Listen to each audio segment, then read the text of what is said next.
and I was asked to work with a group from Efford, which is a really poor area on the edges of Plymouth, to train them to talk about contemporary art to other people living in Plymouth in other sort of areas.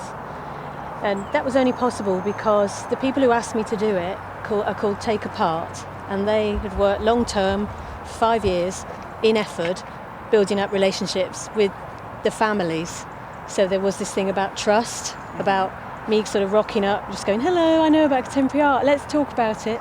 You know, that there was already this foundation as opposed to a suspicion. One of our projects was like a kind of commission to work in the public realm, and we weren't really sure what to do because you know, it was a really broad thing, go out into the public and do something in the public. So we really liked working collectively, and that was our main sort of driving force, is how people interact. So we decided to kind of set up or construct a situation where there'd be a group of people in an open call that would come together and spend a day walking through the city, but by the end of it they'd kind of semi-formed into their own collective. So we'd kind of created another group of people who were knit together by this situation that we constructed, and then by the end of it we had these two collectives that had experienced this day of walking and talking. I did a schools project in Southend a couple of years ago, and there were 20 different artists working with 20 different schools, and I worked with a composer to create new playground songs with a group of, I think there were 6-year-olds, and I do a lot of work with folk song, and it was to see whether we could create something together that would then become part of the sort of the school's own social history. And so the children generated the text and so on through different exercises. It was all about the military history of the Thames estuary, and they kind of really took the songs and the gestures and the dances and ran with it, and still 2 years on they're still singing them in the playground, which is really nice. That's what we hope for. So the next question is, we've heard a few experiences of engaging with the local community as artists. The next question is why do you guys who have engaged in these projects, why do you do it? Why do you think it's important to do that? And what's the motivation? I'm going to hand you over to this wonderful guide here, Raj. There's 5 of us, and we've divided Cardiff between us, and our main remit is to work with people, engage the people with the wilder part of Cardiff, and our main agenda is to preserve as much of this wildness that we have around here, which is under a lot of threat as the city grows, and also to create new habitats and to mitigate between the human needs and the wildlife's need. It's called Wild About Cardiff. Okay. Yeah, you'll find the information there.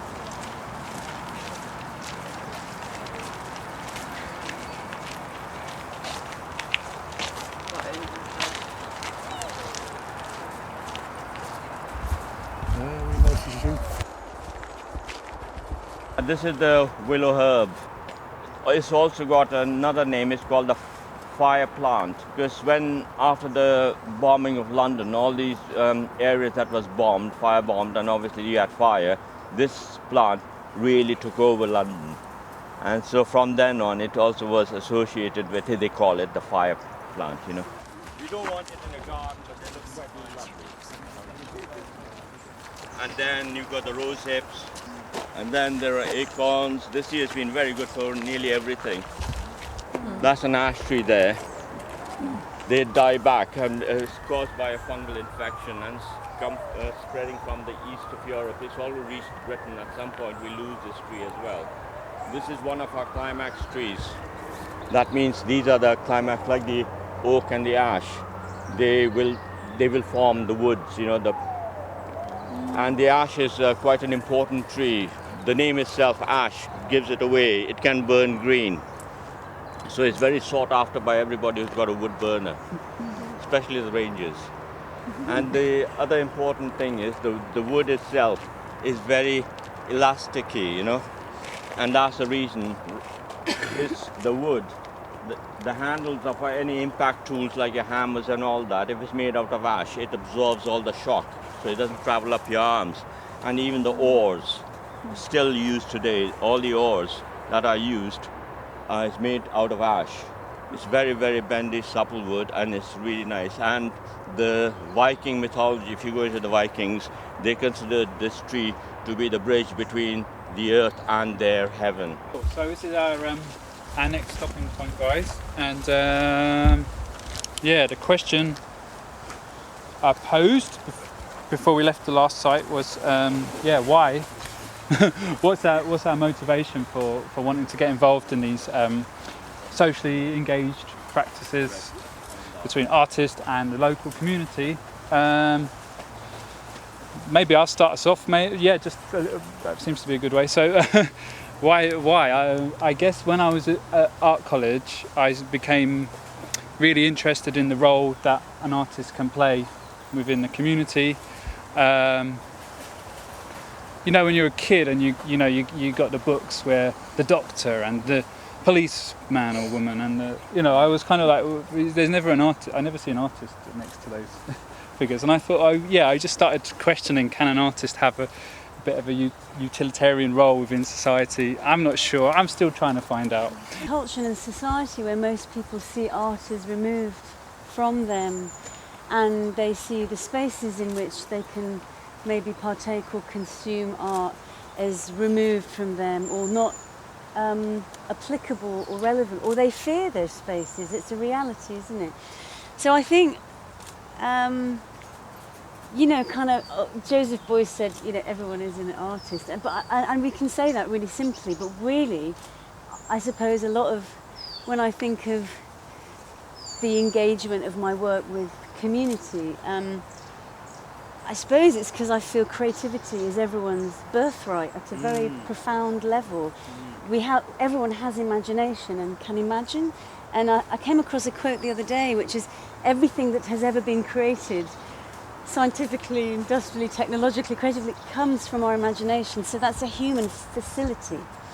And I suppose the reason we desire to engage with people in the wider sense is because everyone, I feel, has a real right to explore that human facility. But more to the point, it does something to how we function as a society when people are in touch with that imagination or creativity. I think it's a very empowering thing. It has political ramifications that when we connect and when we have dialogue and when we feel we are creatively endowed, and that can impact on how we create community, it changes how societies function, and so it feels incredibly important that we extend that facility constantly around us. It's interesting though, isn't it? Because I'm really interested in this thing about creativity, connecting people, and the conversation that takes place whilst making. And that it is a cliche about a different form of language, but it's true. And often, that interesting conversation takes place at those points of making and exploring something. And often the artist is exploring something in their own work and think about it. It's a way of thinking, and it's a different way of thinking. But actually, once you get people sort of involved in your work, and then also engaging the community in the things that are your concerns, you find other people then that connect with that, and it takes it further. And it's like this path, and we've walked along the main path, and as I've walked along, I've seen these little offshoots along the way. And also, what I found really interesting about the walk is the noises of nature is being drowned out by that urban environment that's just there. But actually, that's often what happens when you're things that are taking place.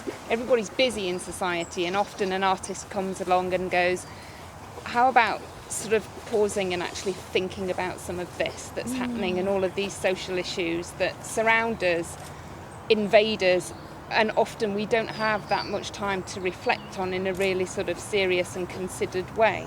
And I think that that's often, well, for me, I find that that's often what's important about artists working with community groups.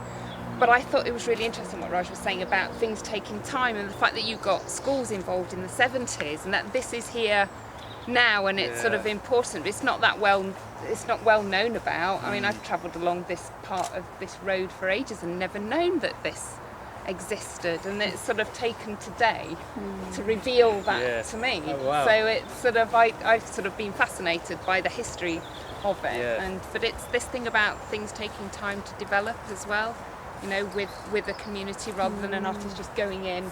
There was a discussion last week that was about some projects where the artist sort of goes in and the community, there's almost a slight resentment because the artist has come in from the outside. And these things take time for relationships to develop. Anyway, shut up now? Really interesting to hear you talking. It's also something about when that artist comes in and build those relationships, and then when that artist goes again, or when the artist's role is not important anymore, and is when that slips into it being owned by others. So where is the artist in that relationship, and does that matter? For one thing, artists are members of communities anyway. Two, it's like the kind of institutional structures that, you know, professionalising art practice and gallery sort of situations.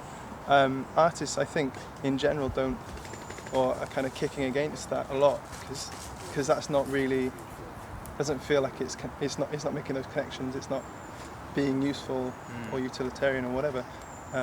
But someone said something yesterday, is that he made like a quote about outsider art, and that, you know, the difference between sort of the fine art and outsider art being that everyone is making art, and the kind of this idea of outsider art is actually just everyone's creating. You know, it's not, you know, outsider, it's the majority, and it's just making people. I think my main point is that being a part of the community rather than kind of isolating yourself is the important thing. Really good point. Actually, I've got bringing it round to Maiden Wraith, is that I've sort of got a question that I think would be really sort of interesting to think about with Maiden Wraith, is because that very much relies upon volunteers in the community. It's sort of born out from the community. Is that it'd be really interesting to sort of pose the question of, what if Maiden Wraith stopped? What would happen? Because you're saying about this thing about legacy and what happens when the artist goes. And I know Maiden Wraith is a very particular thing anyway, and has a very particular feel. But I've sometimes wondered, because I know they run themselves ragged, you know, and it's sort of, you know, and it's sort of, I've often said to Helen and Gail, why are you doing this? Think for a while. Why are you doing it? And another question I'd find really is, what would happen if Maiden Wraith just stopped? What would the community do? Would they take it on? Would they, you know, would it continue? Would they miss it? Would they miss it? Yeah. How do they view it? No. How much is it embedded? It's been a time of discussion for 5 minutes, I think, because I think we'll get back in time for lunch.